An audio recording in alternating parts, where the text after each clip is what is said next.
Herzlich willkommen bei Infoware.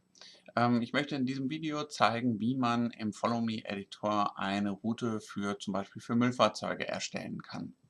Das geht mit wenigen Klicks, indem man auf der linken Seite auf Neuen Track erstellen klickt, den Namen ausdenkt, Demo, Track erstellt.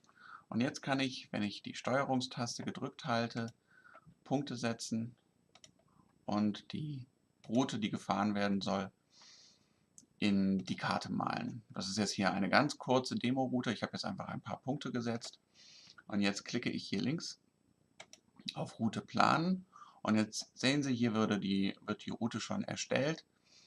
Sehen Sie die typischen blauen Punkte für eine Follow-Me-Route. Und dann wird hier die erste Ansage gemacht. Now at end of street, am Ende der Straße, turn right, also nach rechts abbiegen. Und dann einen U-Turn machen. Dann geht hier 2, hier bitte den U-Turn machen, wird dann da angesagt. Und dann geht es wieder hierhin zurück. Und hier ist die Route zu Ende.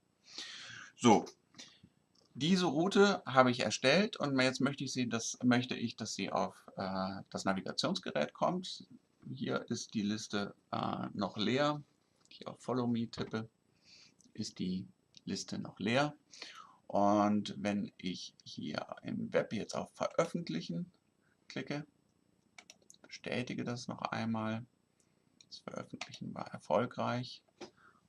Und in die Richtung jetzt hier auf Refresh mache, dann sollte jetzt die Route hier ankommen.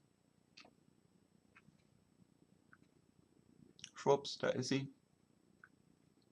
Die kann ich jetzt simulieren. Und Folgen Sie dem man Straßenverlauf. sieht, Am Ende der hier ist die Straße Route, die wir rechts gerade abbiegen. eben erstellt Dann haben. bitte wenden.